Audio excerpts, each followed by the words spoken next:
Eu começo, obviamente, por agradecer à organização deste colóquio, ao qual eu também pertenço, mas num primeiro momento foi um convite muito bem recebido e, obviamente, no imediato aceito para vir falar da sede que tanto gosto. É, obviamente, a sede da minha cidade natal, mas não é só por isso. E é com muito prazer que estou aqui hoje para vos falar sobre, de facto, a escrita na sede do Porto, da restauração da Diocese à transferência do senhorio. De facto, entre 1112 e 1114, quando D. Hugo chegou ao Porto para ocupar a cátedra episcopal, deparou-se com a necessidade de restaurar efetivamente a sua Diocese. Ou seja, com a necessidade de organizar o território, de administrar direitos e bens, de estabelecer relações com as dioceses vizinhas e com a Cúria Pontifícia, tarefas que não eram de facto para um homem só. D. Hugo terá, por essa razão, reunido um conjunto de clérigos que provavelmente terão vindo com ele de Compostela, os quais se ocupariam, antes de mais, da construção do cabido. Mas para que todos estes mistérios fossem cumpridos, uma coisa se revelou essencial: a escrita. De facto, a produção documental tornou-se, no momento imediato à restauração, uma necessidade quase básica. Não admira, portanto, que cedo se tenha formado um serviço encarregue dessa produção documental, ou seja, a Chancelaria da Sé. O que pretendemos nesta comunicação é dar a conhecer a sua evolução ao longo de praticamente 300 anos. Não seria possível aqui traçar pormenorizadamente essa evolução, pelo que optamos por traçar as suas linhas gerais e dar a conhecer as fases por que passou e os episcopados que mais a transformaram. Ou seja, apresentar os momentos em que os formulários, os notários ou a grafia dos seus documentos sofreram mais alterações e se reconfiguraram. A evolução da chancelaria pode ser dividida em duas grandes fases. A primeira estende-se desde a restauração até 1547 e a segunda, desde essa data até aos inícios do século XV. Dentro da primeira fase, como veremos, é possível distinguir três etapas. Já a segunda abarca um longo período de mais de século e meio e ficou marcada pelas alterações sentidas, em especial nas prelaturas de D. Vicente Mendes, D. Geraldo Domingues, D. Fernando Ramires e D. Vasco Martins. Mas comecemos pelo princípio, pelo primeiro documento conhecido que consideramos como tendo sido produzido na Chancelaria Episcopal. Data de 11 de setembro de 1116 e nele se estabelece a renúncia de D. Hugo ao foro de parada ou jantar da Sé do Porto ao mosteiro de Paço de Sousa em troca de 3 casais. Não se conservou o original deste documento, mas o cônego e diplomatista João Pedro Ribeiro consultou-o quando ainda estava guardado no cartório do referido mosteiro. E é a transcrição manuscrita que o insigne diplomatista fez que seguiremos e está projetada. O seu formulário, ou seja, o conjunto de fórmulas e cláusulas essenciais do dictamen do documento, constitui o primeiro modelo documental da Chancelaria do Porto. Fica-nos por ele a saber que o mesmo se inicia com a invocação In nomine sancte et individuo et trinitatis, Patris et Filii et Spiritus Sancti. Amém. Eu espero que se consiga ler. A invocação à Santíssima Trindade foi usada sistematicamente durante o episcopado de D. Hugo, mantendo-se hegemónica até 1154. Segue-se a subscrição, ou seja, a cláusula que dá a conhecer o nome do autor do documento e a sua intitulação. No caso deste documento, D. Hugo subscreve-se como Ecclesia Portugalensis Episcopus, antecedendo o título com a fórmula de humildade Gratia Dei, indicando assim o fundamento divino do seu cargo.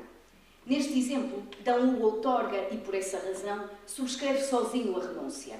Mas, noutros casos, como o do foral outorgado em 1123, aparece em conjunto com os clérigos da Sé, com consenso clericorum nostrorum, diz o documento. Mas a fórmula mais marcante dos documentos de D. Hugo é, sem dúvida, a arenga. Existem vários tipos de arengas, mas as de D. Hugo são todas de memória, ou seja, versam sobre a importância da escrita como garante da perpetuidade dos atos jurídicos, em contraponto à frágil memória humana que com o tempo transforma o acordado em incerto e duvidoso. Surgem pela primeira vez na carta de doação do Couto do Porto de Dona Teresa ao bispo D. Hugo, de 18 de abril de 1120, e versa, e traduzo para português: Pela autoridade dos Santos Padres, somos advertidos que tudo aquilo que quisermos que seja firme e estável, por escrito, o encomendamos à memória dos presentes e dos futuros. A sanção é outra fórmula típica dos documentos da primeira fase da chancelaria. O seu objetivo era o tentar assegurar a execução, validade e perpetuidade do ato através da enumeração de sanções negativas, traduzidas em ameaças de penas para os infratores, ou de sanções positivas, constituídas em promessas de recompensa para os cumpridores. Nenhum dos documentos analisados possuía este tipo de sanção, sendo, pelo contrário, elevada à presença de instrumentos com penas temporais e espirituais para os transgressores. No caso da renúncia de 1116, a pena temporal reduz-se ao pagamento de 500 soldos, que os infratores deviam pagar para além das custas decorrentes de um eventual processo judicial, ou seja, o iudicatum. Já a sanção espiritual inclui as penas canónicas de separação da Igreja e privação do corpo e sangue de Cristo e as maldições eternas de ter parte com o diabo e com Judas traidor. É durante ainda esta primeira fase, da primeira etapa desta primeira fase, que aparecem igualmente as maldições eternas de condenação no juízo final, de anátema e de descida ao inferno. Apesar de não ser uma cláusula essencial, a datação aparece na esmagadora maioria dos instrumentos. Tal como no caso desta renúncia, surge sob a forma dia, mês, ano, através da tradicional contagem retrógrada romana das nonas e dos icalendas, mas pode conter outros elementos. E, de facto, foi durante o governo de D. Hugo que apareceram as datações mais completas, com as referências ao ano de episcopado, à epacta e à indicção, que revelam o gosto deste prelado pelas formas de datação pontifícia. E, em relação à validação documental, verificou-se o uso corrente da rógora, através da qual os outorgantes confirmavam que a conscriptio estava conforme à axio. Normalmente cabia ao notário, mais do que aos outorgantes, a feitura dessas cruzes. E na sua cópia, João Pedro Ribeiro assinala, de facto, a presença de uma cruz entre as duas primeiras letras da palavra rógora. Este documento foi também validado através da enumeração de várias testemunhas, de confirmantes e de testes fictícios, ou seja, de testemunhas figuradas, chamemos-lhe assim. E este documento, trata-se de um caso absolutamente excepcional, validou-se ainda através da assinatura dos respectivos dictator, lá está, Fernandus Abbas Fecit, e notator, Cisnandus Monachus Scripsit, e ainda da subscrição do outorgante, o bispo D. Hugo, e ele assina Hugo Portugalensis Episcopus. Acho que foi no programa, no verso do programa, surge esta mesma subscrição, mas de uma cópia feita por numa outra cópia. Esta é de João Pedro Ribeiro, a outra é de Sousa Dino. Para que este e outros documentos da chancelaria fossem produzidos, foi necessário criar um conjunto de escribas. Nesta primeira etapa, concentra-se o maior número de notários de toda a primeira fase, os quais se intitulam com cargos eclesiásticos e dos quais se destacam os dignidades do cabido. E de muitos destes homens conhecemos apenas o nome e o título. Gostaríamos muito de desconhecer a grafia, mas a verdade é que o mais antigo original que se conserva data de março de 1143. Ele está, de facto, num estado um bocadinho deplorável, mas está um bocadinho melhor do que o que parece aqui neste momento. Este instrumento está escrito em letra carolina goticizante, ou seja, um módulo elegante da carolina ao qual foram acrescentados elementos da letra gótica. E apesar de bastante danificado, que de facto está, é possível verificar que foi escrito por um tal de Petrus Capellanos, que assina. E se as fórmulas utilizadas no primeiro período da chancelaria tiveram por principal modelo os documentos de D. Hugo, na segunda fase foram os de D. Pedro Sénior que serviram de exemplo. As alterações fizeram-se logo sentir na invocação, que passou a ser maioritariamente em nome de Cristo, para além das arengas de memória que continuam presentes nesta fase, mas usando-se uma em exclusivo e que versa, e traduz, segundo os códices dos Santos Padres, a verdadeira fraternidade implica a prática da caridade. Já na Sancio, a maior variedade encontra-se no múltiplo do valor a ser pago pelo infrator, destacando-se o recurso à restituição do quádruplo e até do sétuplo do valor. Quanto às cláusulas espirituais, salienta-se o uso até então muito pouco frequente da maldição e da excomunhão, como no caso deste documento. Já a validação fez-se, para além da roborácia dos outorgantes e da enumeração dos testes fictícios, através da quirografia. E a quirografia é, com efeito, um modo de validação através do qual se dividem ou partem os dois exemplares ou mais de igual teor que foram escritos num mesmo pergaminho. Para tal, o notário desenhava fórmulas pias, a palavra quirógrafo, termo grego que significa escrito à mão, ou mais frequentemente as letras do alfabeto. Daí que também se digam cartas partidas por ABC, como neste exemplo projetado. E o que aqui vemos é um documento que provavelmente, cuja ação que aqui está consignada, não se chegou a concretizar, porque o documento na realidade nunca chegou a ser partido efetivamente. São exatamente iguais, mas não chegaram a ser cortados. Já no Episcopado Dom Pedro Sénior aumentou o número de notários na chancelaria, causa e consequência da elevada percentagem de documentos com subscrição, e este é um caso excepcional porque não tem, de facto, o seu autor material, destacando-se dentro dos clérigos notários os que possuem o diaconato. Estes homens escrevem ainda em letra carolina goticizante, surgindo, no entanto, os dois primeiros exemplos de uma carolina goticizada. E quero com isto dizer que, apesar de ainda ser uma escrita carolina, já tem imensos elementos da letra gótica e, portanto, já está mais para o lado lá do que para o lado de cá. O terceiro período desta primeira fase, e último, dos que temos vindo até agora a estudar, é o menos homogéneo. Apesar de estar marcado pelo episcopado Dom Martinho Rodrigues, foi no do seu sucessor, Dom Pedro Salvadores, que se introduziram algumas alterações importantes na chancelaria. Estas alterações foram sentidas logo ao nível da subscrição notarial, que durante o episcopado de Dom Martinho é basicamente feita por todos os notários, mas que no episcopado seguinte, logo de Dom Pedro, a situação inverte-se completamente. E parece-nos que tal facto poderá estar relacionado com uma alteração no modo de validação dos documentos que se fez a partir de então, através da aposição de selos. Em geral, dos notários que surgem neste período, apenas 3 são clérigos notários, e são todos do período de Dom Martinho Rodrigues. Os restantes não utilizam qualquer título, o que nos faz levantar a hipótese de serem leigos, como este Pedro Soares que têm aqui projetado. Estes homens escrevem ainda numa carolina acentuadamente gótica, na angulosidade e na fratura das formas. Mas apesar do domínio deste tipo de letra, de meados da década de 1230 em diante, e até ao término do nosso estudo, reinará na chancelaria a escrita do corrente cálamo, ou seja, a gótica cursiva. De facto, ao nível do formulário, a primeira grande mudança surge logo na invocação, que passa a ser em nome de Deus, que até então foi usada apenas residualmente e passa a ser a mais frequente. No entanto, durante o episcopado de Dom Pedro Salvadores, reduz-se o número de documentos com invocação. Deixa-se de se invocar, seja Deus, seja a Santíssima Trindade, quer ainda Cristo. Quanto à notificação, passou de praticamente inexistente a presença assídua, assumindo formas diversificadas, principalmente com Dom Pedro Salvadores.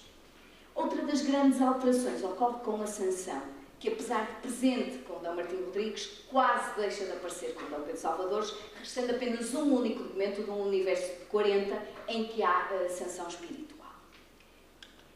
Na datação regressam as referências aos anos de reinado, episcopado e pontificado, mas mais importante parecem ser os primeiros rasgos de inovação que surgiram com Dom Pedro Salvadores, nomeadamente na contagem progressiva dos dias, como nós hoje contamos, e no uso da era cristã, que é a que hoje usamos também, em detrimento da era hispânica que se usava até então.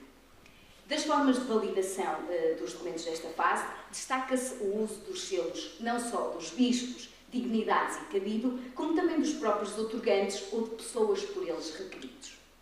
E apesar de possuirmos muitas dessas referências a estes sigili, a verdade é que só se conservam 3 exemplares, todos eles de Dom Martinho Rodrigues. São selos pendentes, de cera amarela, não sei se dá para perceber muito bem, mas são de cera amarela, em forma de dupla ogiva e de tipo iconográfico.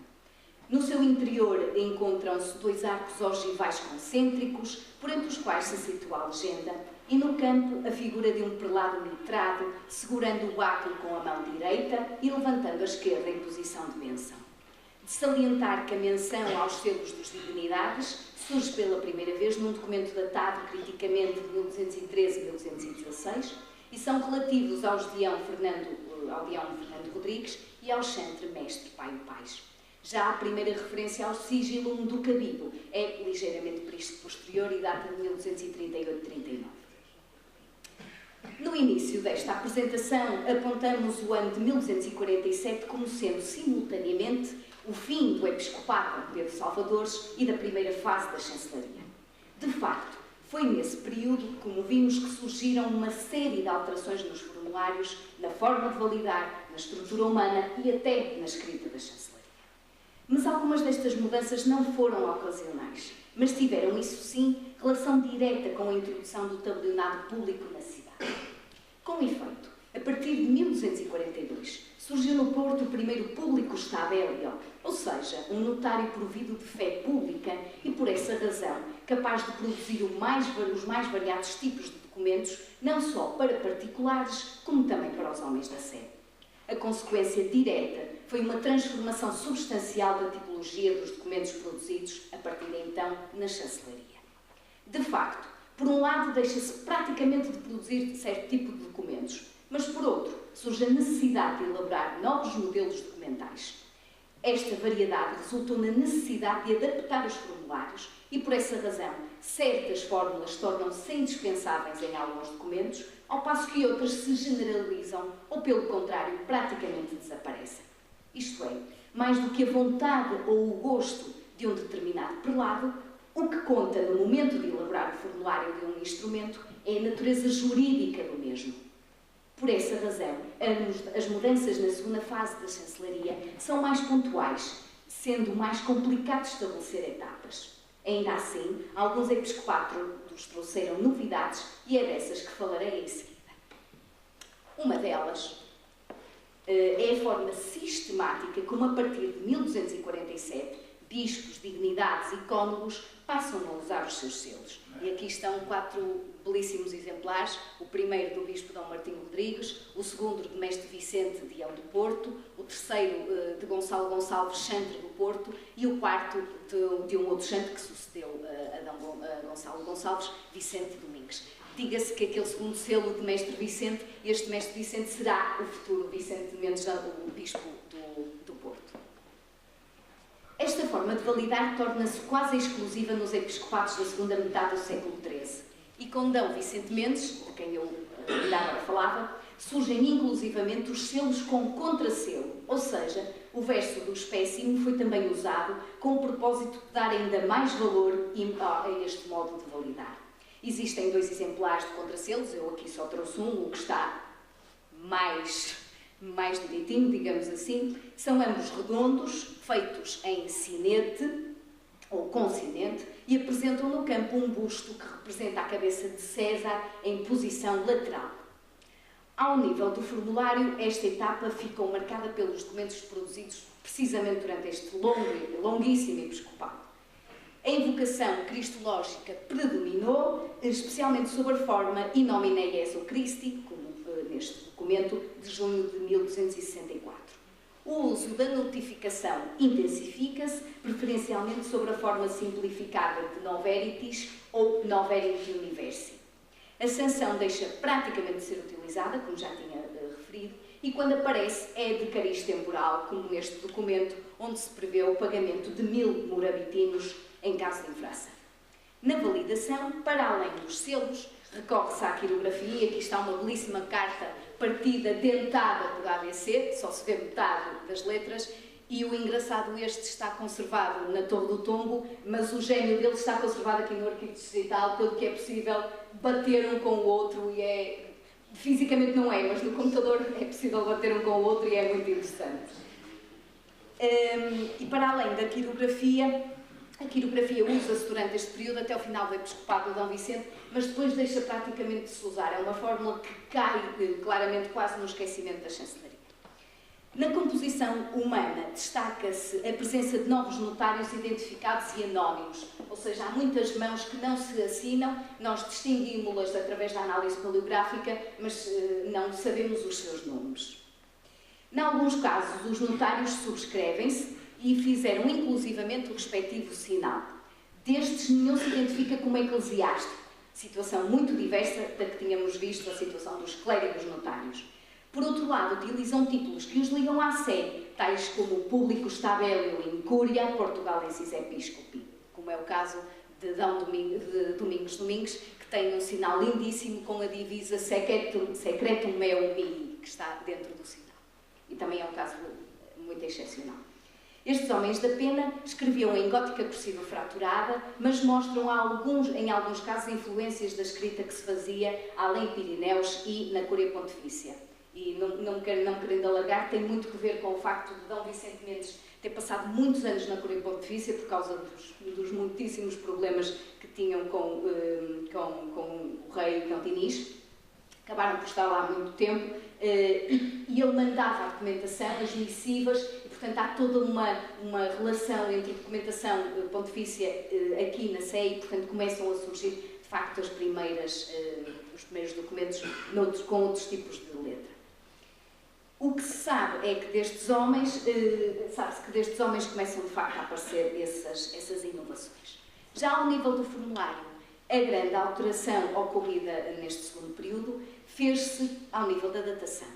De facto, a partir do episcopado de Dom Geraldo de Domingues, 1300-1307, só para vos situar, usou-se preferencialmente a contagem progressiva dos dias em detrimento da dita contagem retrógrada dos idos, nonos e calendas. Na validação manteve-se a hegemonia dos selos, mas Dom Geraldo altera a figuração do seu sigilum. Os dois exemplares encontrados são do género emblemático, correspondente ao segundo modelo gótico.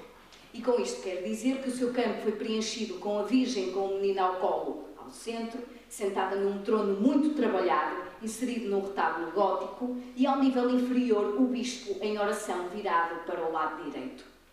Apenas um deles possui contrasselo, lá está ele, é a terceira imagem, no qual figura o mesmo busto com a cabeça de César, como no episcopado de Dom Vicente Mendes. E foi durante o governo de Dom Geraldo que se começou a usar também o selo da Cúria da Audiência da Sé. Dos vários que sabemos terem existido, apenas resta este que está projetado, suspenso num documento de julho de 1304. É um pequeno espécime redondo do tipo iconográfico. Tem dois arcos circulares que enquadram a legenda e no campo o busto de um clérigo mitrado, provavelmente um bispo, diríamos, que segura na mão direita o que nos parece ser um báculo.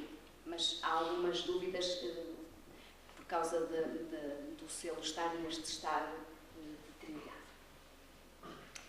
Nesta fase aparece uma nova forma de validar a subscrição dos outorgantes. De facto, a partir deste início do século XIV, bispos, vigários gerais, dignidades e cônegos começaram a fazer estas marcas pessoais.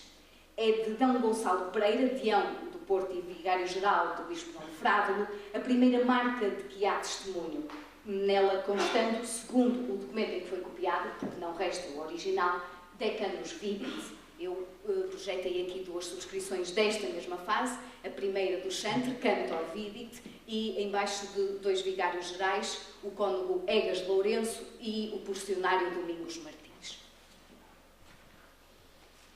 Quanto às subscrições autógrafas episcopais, é de D. Fernando Ramires, a primeira que se conserva no original, e é a que está em cima. A de baixo é do seu sucessor, D. João Gomes. Em relação aos notários da chancelaria, pouco é possível afirmar, uma vez que praticamente todos se mantiveram anónimos, sendo quase impossível perceber se esta foi ou não uma fase de renovação dos homens da escrita da Sé. O que se sabe é que das suas penas saíram os primeiros exemplos de escrita gótica fraturada, com elementos das letras bastarda e redonda. A terceira e última etapa da segunda fase da chancelaria foi marcada, como já vos tinha referido no início, pelo episcopado de Dom Vasco Martins. Sobrinho de um antigo bispo do Porto, de Dom Geraldo, Estudou no Estudo Geral de Lisboa e, impulsionado pelo tio, esteve em Avignon, onde pontificava João XXII, durante 12 anos, entre 1322 e 1334, de onde saiu para ocupar a cátedra portuense, que já lhe pertencia desde 1328. Portanto, esteve um longo período ausente. Estas notas biográficas são muito importantes para se compreenderem algumas das alterações que tiveram lugar nos formulários da chancelaria durante este episcopado. A mais relevante talvez seja a reintrodução das arengas morais, muito concretamente nas cartas de instituição de clérigo que outorgou. A arenga versa o seguinte: Tu emerita probitatis, quibus supernum domini nos seris abundare, nos inducunt ut tibi redamur ad gratiarum actiones liberales. Compreende-se que nela se ressaltem os méritos do destinatário, pois são eles que justificam a ação generosa do bispo, ou seja, a instituição do clérigo no cargo de reitor. Este preâmbulo encontra-se em documentos pontifícios de concessão de cargos eclesiásticos, sendo muito provável que o redator, diríamos, D. Vasco Martins, nele se tenha inspirado para a elaborar. Significativa foi também a utilização mais frequente da datação através da Era de Cristo, indicando-se o Anno Domini ou o Anno a Nativitate Domini, a qual será exclusiva a partir da segunda metade do século XIV. Quanto à validação, mantém-se o uso assíduo dos selos dos outorgantes, surgindo apenas uma alteração na figuração do sigilo episcopal. O único exemplar que subsiste revela que se trata de um selo pendente em dupla ogiva, do tipo emblemático de devoção mariana, iconográfico e heráldico.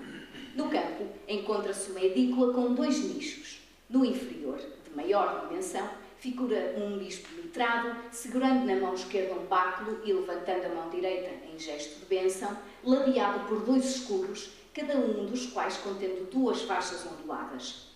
Na parte superior, dentro do segundo nicho, está a imagem da Virgem com o menino ao colo. E dos sucessores de D. Vasco, apenas conhecemos os selos de 3, mas marca pela diferença o de D. Afonso Pires por ser representativo das tendências arquitetónicas do estilo gótico.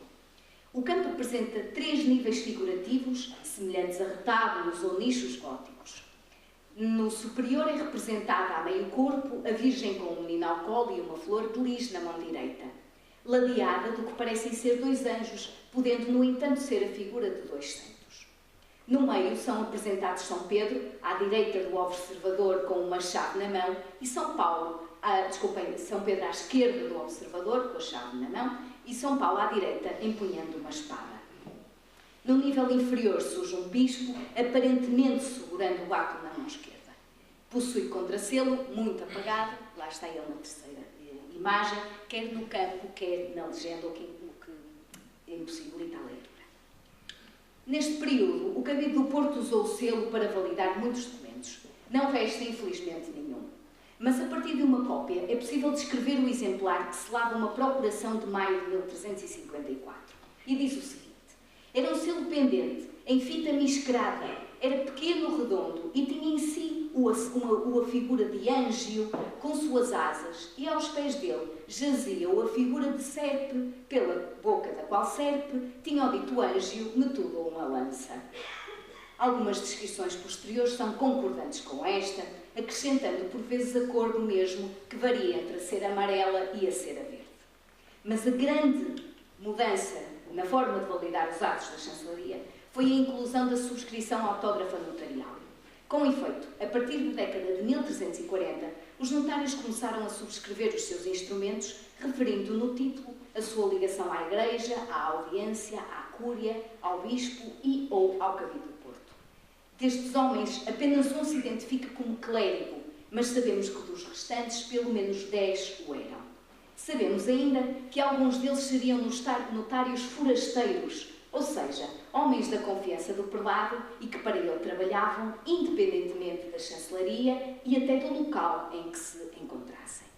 Essa terá sido uma das razões para a mudança de notários a cada episcopado. E esta situação foi constatada até às últimas décadas do século XIV, uma vez que a partir desse momento os notários se mantiveram na chancelaria independentemente do bispo vigente. A estrutura humana passou assim a ter um número médio de 8, 10 notários, alguns dos quais com carreiras de 10, 20 e até 30 anos de serviço. Estes são dos notários que mais trabalharam para a chancelaria, como eventualmente vocês conseguirão ver a partir das datas em que assinaram documentos. Através da subscrição destes notários e da análise paleográfica dos originais do período anterior, como eu vos disse, esses permaneceram anónimos, foi possível concluir que esta foi uma fase de entrada de muitos novos notários na chancelaria. Esta revelação terá contribuído para a alteração do estilo gráfico.